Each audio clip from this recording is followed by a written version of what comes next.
Hi, I'm Gavin. So another camera combo for you here, and it's a Minolta. Okay, so this is the Minolta Dynax 700si.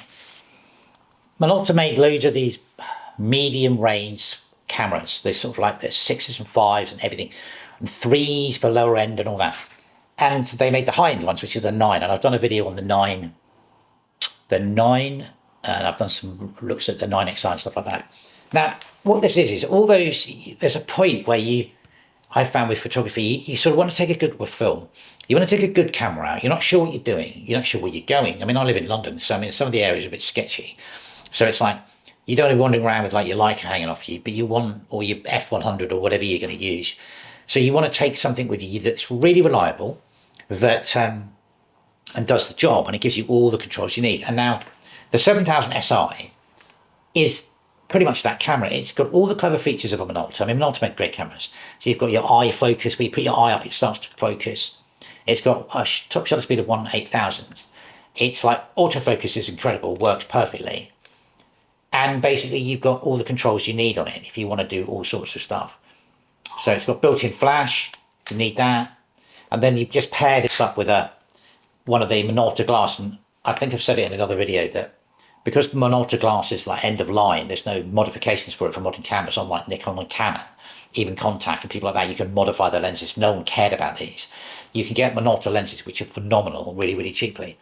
I mean, it's got great features. You've got spot button on the back, AF lock, you know, all those kind of things. You've got a card functionality system on it if you want to increase its capability to do certain things. You don't really need it. I think you could put multi-spot and all those kind of things. You don't really need it on this one. And it's programmable.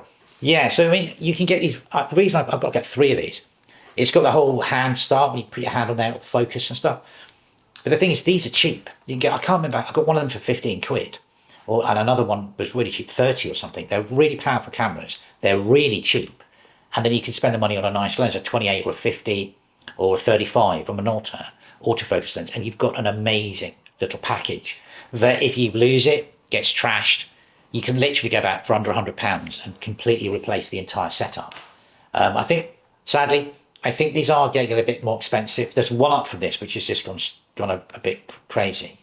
So, I mean, if you see them, you know, get them. They're really, really good. They're not heavy, they're light, and they'll give you great film photos. I mean, what do you want? I've got in this. I've got ISO, that's, I've got some not cine still, I've got some cinema film in this. But the thing is, because film's expensive, I mean, sometimes you just want to get the shot, don't you? I mean, you're not really worried about the experience of dialing it in on a manual camera. Sometimes you just want to take a great photograph with film, and these things would just knock it out of the park. Anyway, so there you go. That's the Minolta Dynax 700si. And any beautiful little Minolta lens you can get. Okay, thanks for watching.